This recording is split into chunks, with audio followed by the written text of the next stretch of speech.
Hello, welcome back to our Anthropology section number 3, working backwards in our outline.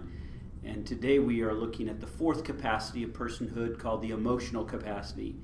And so you may want to take a moment to just freeze frame this notes on the board and this graph that I've created. I'm going to lecture from it today for the next few moments. We're talking about the emotional capacity today. And the emotional capacity says this: man is an emotional being who experiences. Now, the scriptures are replete with examples of the emotions of a person, and even God himself has emotions. A couple of verses, Isaiah 63 verse 15, I really especially like that one because it speaks of the depth of God's heart when he is expressing his rage, if you will, at Israel for the way they've lived. Isaiah 63:15 says, "Look down from heaven, behold from the habitation of thy holiness and of thy glory. Where is thy zeal and thy strength, the sounding of thy bowels and of thy mercies toward us? Are they restrained?" Here Isaiah is telling God, what's wrong, God? Why are you so upset with us? Why have you withdrawn from us? Speaks of the emotions. John 11:35, Jesus wept, such a common verse in Scripture, not hard to memorize either, but that expresses the emotion in Jesus Christ. So many times he wept. He wept over Jerusalem. He wept at the death of Lazarus. Now, there's different levels of weeping in the Greek word, but at least you can see the expression of weeping that goes on there and expresses from God's heart. We see man as an emotional being and God as an emotional being. And so I think as we begin to think this through, I want to say it this way: it is right, and the Bible depicts persons as being subjectively capable of experiencing their world. C.S. Lewis in his book, The Great Divorce, says this: "Most of us, however, are far more concerned with whether we like the way we feel than with the value of our feelings." It's a great thought there. And the idea is, what are the value of our feelings? How are we to use our feelings and our emotions for the purposes of God? Remember, I said back at the beginning, we must honestly face reality. Whatever is true, whatever our emotions are, don't deny them, don't put them down, because if you do, it ends up causing problems in your behavior, which causes problems in other areas of your life as well. But I say that because as I introduced this, I was thinking of a lady that would not express her emotion. And she was raised up in a pastor's home and was taught not to say how she really felt, except when she's just with her family. And so out in the real world, she acted like everything was fine, happy, perfect kid growing up. But she had a lot of feelings inside, and she ended up hiding a lot of those feelings. Well, then she took that into a marriage, that kind of setup. But you can express your feelings at home, but don't express them out there in the real world. So she gets into a marriage now, and she has difficulty expressing really her true feelings in her marriage. Sometimes she plays the role of when she was in the home and just let it all hang out, and other times she hides her true feelings. You see, that sets her up for all kinds of issues. So I'm saying as we enter into this, we've got to face our emotions honestly. We cannot deny them. God has a purpose in them. Now, man is a dependent being. We've already talked about that, who will experience constructive emotions only when he is rightly relating to God and his world. Great thought there. Man is a dependent being who will experience constructive emotions only when he is rightly relating to God and his world. So the converse of that is true as well. Man is a dependent being who will experience destructive emotions when he's not rightly relating to God and his world. Now let's begin to think this through as we look at the chart and understand what we're going to be after. Emotions feel good. They bring pleasant feelings if they're good emotions. They bring unpleasant feelings if they're unpleasant emotions. And though I don't have that broken down on the board, I may just take a minute to do that. Unpleasant events lead to unpleasant emotions. It's fair enough. And pleasant events lead to pleasant emotions. Now, if you can't read that on the screen, you heard me say it, so you can get it off of my words that way. So we live in a fallen world. We're going to experience both pleasant and unpleasant emotions. Now, what you have to understand is that this is true. Unpleasant events lead to unpleasant emotions. Pleasant events lead to pleasant emotions. But what you have to understand is, are they going to lead to constructive emotions, or are they going to lead to destructive emotions? That's what you have to answer. Pleasant events can lead to pleasant emotions, which lead to constructive emotions or destructive emotions. And so this is a way to begin to think through emotions. You can have an unpleasant event and the emotion still be constructive because you're rightly relating to God and your world. You can have a pleasant event, but it lead to a destructive emotion because you're not relating rightly to God and to the world. And so the question then would be, let me just have you begin to think this through. How can a pleasant feeling be so destructive? Well, there's an old song from the 70s, I think. It says something like this. How can it be so wrong when it feels so right? See, that's a great example of the way our world and our culture is going. That if something feels right, it is right. For example, a transsexual who dresses in women's clothing, he steps over in his gender to dress like a woman, but he's really a man. Well, to him, he will tell you that feels so right. But what I would say to you is it can feel so right, but be so wrong. As opposed to the world saying, because it feels right, go ahead and do it. So there's examples for that. They can do the wrong thing and it feels so right. So what you have to be very careful as you enter into the subject of emotions is they are terribly misleading and they can be very destructive. What your goal is to create constructive emotions in your life, using your emotions for the purposes of God. Unpleasant feelings, by the same token, can be constructive.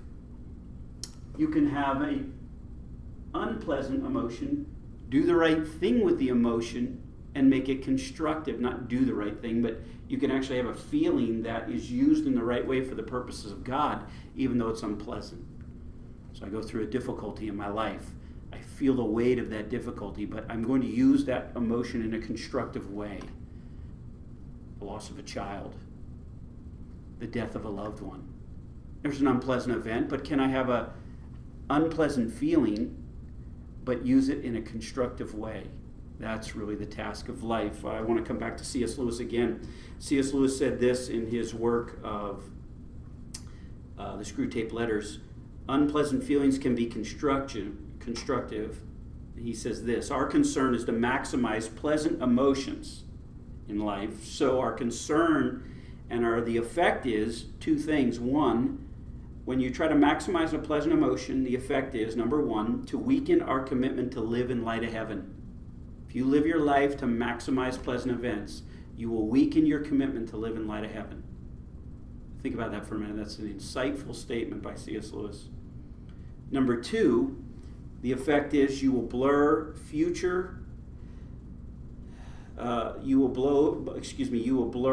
the perceptions of your own sinfulness. You will blur perceptions of your own sinfulness. In other words, because an emotion feels right, we feel justified in moving in that direction. That's why people say all the time, go with your heart. That's why I say it's a dangerous statement. Because we justify our sin. And our attitude sometimes is this: relief from our pain must be right. Therefore, we pursue relief more than pursue God or what God might have us to do. Like to forgive someone is against the very grain of our soul. To do good to those who despitefully use us. It's against the grain of our soul, but God calls us to do that. So moving against our emotions sometimes is very difficult, and sometimes we justify our sin. So those are some good, insightful things that I wanted you to hear from Lewis's work. But as we come to this topic now, I think the best way I have found to teach it once again is to illustrate it. And so I'm going to walk you through this emotion chart, I call it here. And in the emotion chart, I want you to see that there are some aspects here of understanding the way to think through all the capacities and as they come into emotion. So here's the situation I came up with that I want you to think through. I'm going to give an unpleasant event. In this case, you found out, let's say you're a parent, you found out your son is smoking marijuana. Pretty unpleasant event. I don't think I spelled that exactly right, but there I got it. He's smoking marijuana, and you find out that's an unpleasant event, which is going to generate an unpleasant feeling or legitimate pain. That's natural. That's what it's going to be in terms of honestly facing your feelings. Now, at your longing level, you have a longing that your son lives in the right way, honors God, and you long to have a good relationship with him. But when you have an unpleasant event from your longing, that leads to legitimate pain, which then determines the path you're going to travel. You're either going to travel the path of wisdom or the path of foolishness, which is going to lead you to certain emotions. If you travel the path of wisdom, the word for wisdom, I have said in another way, is what we call your RB and your RI.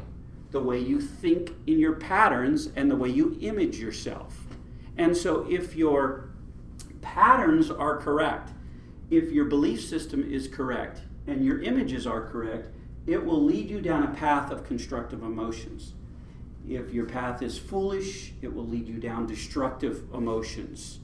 Now, the reason I mention that is because I want you to see and understand the path of wisdom. So let's kind of think through the path of wisdom before I go any further with emotions. Perhaps the father of the son who's on marijuana. So let's talk about his rational belief system in the wisdom level. If you accurately and deeply believe that your deepest longings are in no measure challenged by that event, and if you see yourself as a loved and valuable image bearer, regardless of what happens in your life, you see, I just talked about a wise event, that whatever my boy does not really determine who I am as a parent or as a father or even as a person. So if I accurately am in right relationship with God and I see myself as deeply loved by God and I see myself as valuable to God, there's my longing being, I just kind of slipped that in, love and impact. So I'm deeply loved and I see myself as valuable to God. And whatever happens in my life, my son gets on marijuana, it's not challenged by that event because I'm not building everything in him for me to feel good about myself. I'm putting it in my relationship with God. I hope that puts more words to wisdom for you because that's really important for you to understand. Okay, so if that is true and I have a proper belief system and I have a proper image of myself, then the painful event will be perceived as a disappointed desire. I will feel disappointment. That's legitimate. That's the way it's supposed to be. As opposed to if I'm thinking foolishly, I'll get to later, but I want to put it on here now for you.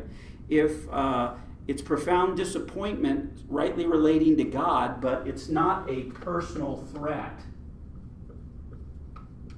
A personal threat. In other words, that boy cannot challenge the image of who I am to God, cannot challenge my belief system because I'm rightly relating to God. Now, I'll still feel disappointment because I love my boy. I want to have a good relationship with my boy. So in my disappointed desire, I will have a desire for change. This is where my emotions start to come in. I desire change. I desire he gets off marijuana. Well, I put 4 different kind of goals that could happen with this boy, 4 situations that are going to lead to emotions when they're rightly relating to God. Say the goal of my boy getting off marijuana was achieved. That's going to have a resultant emotion. What if it was blocked? What if it was uncertain? And what if it was unreachable? He never got off marijuana. Let's just walk through them, okay? My desire for change.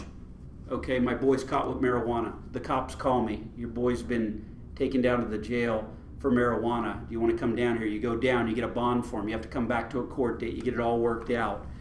And you're just like, what is going on, son? I had no idea you were involved in drugs, the whole 9 yards. You go through all that. Well, that Sunday he goes to church and he goes forward and he rededicates his life to Christ, and he says, I'm Christ, I'm his, and he is just realizing the foolishness of his ways. It shook him up at the jail. God's got kind of a hold of his heart, and your goal that he gets off marijuana is achieved. What would you feel as a parent? I want you to write down your own word right in that block there and see if you're thinking in the way I am. You say, I'd feel joyful. Well, you might feel joyful. You say, I'd be happy, I'd be elated. Well, you might feel elated, you might be happy. That person who's foolish will feel happy and elated too. This is more in relationship to God. My relationship with God is expressing my emotion. What would I feel when my boy gets off marijuana in relationship to God? I think now you can write down a word, and that word should somehow come around the idea of gratitude. I'm so grateful to God for the fact that my boy meaningfully dedicated his life. Well, let's say the goal is blocked. Let's say he doesn't get off marijuana, and you're dealing with, you catch him again. This time you catch him and not the cops. Your goal is blocked. What would you feel as a parent relating to God and yet relating to that boy at the same time? I'm going to help you here a little, and I would say biblically a good word here to use is a righteous anger. We have disciplined you. We have tried to get you to deal with this. We have done what we could as parents, but you will not go away or turn away from your sin. A righteous anger would be in order in that case.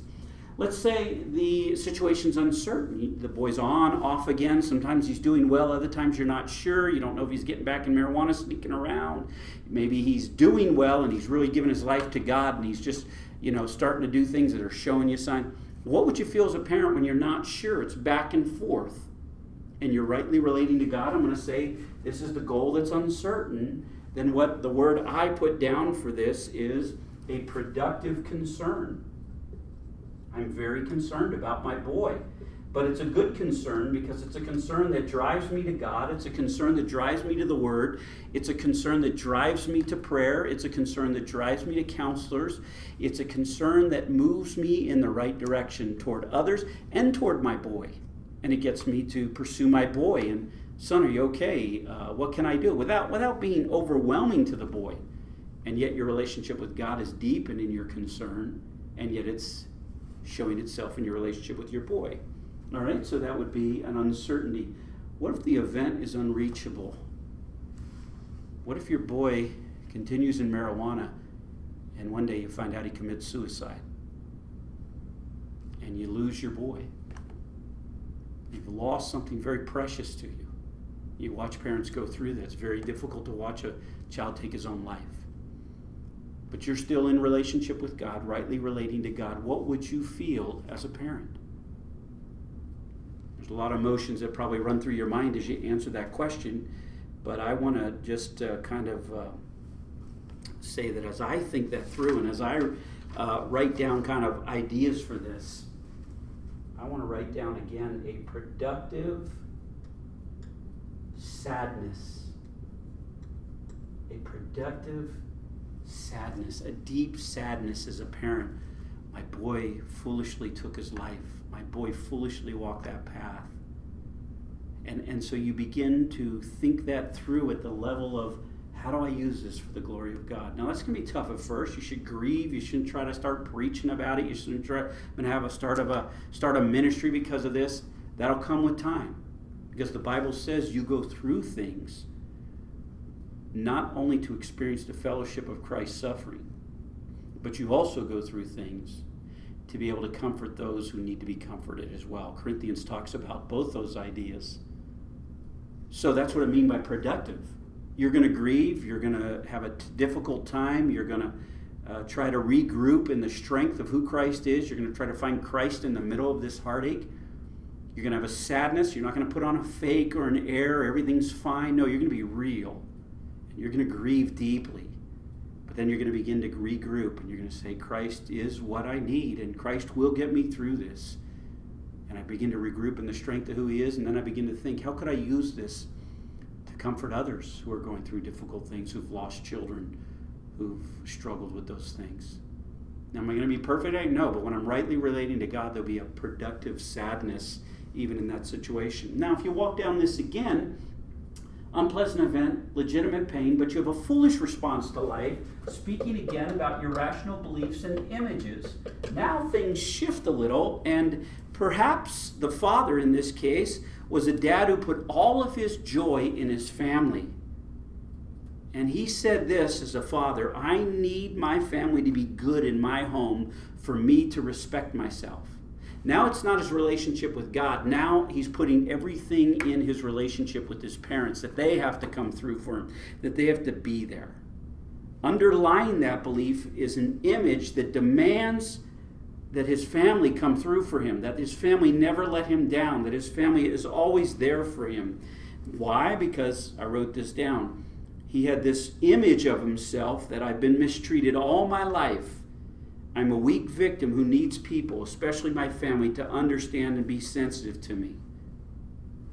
You see how his images and beliefs were not built on a proper relationship with God. They were built on a relationship where he needs people to come through for him.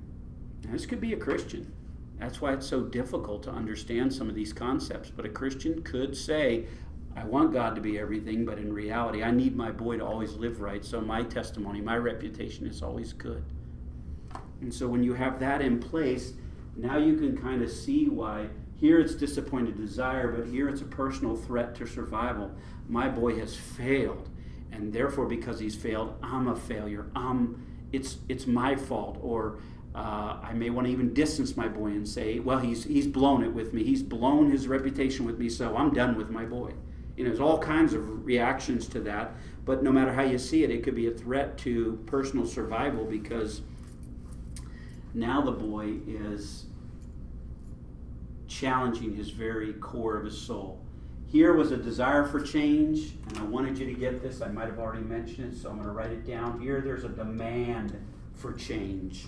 You're going to come through for me. You are going to live the way I want, because I'm putting everything in you as a child. And so the demand for change. Here the emotion is more of disappointment. Here the emotion is more of panic, because I'm building everything on that boy.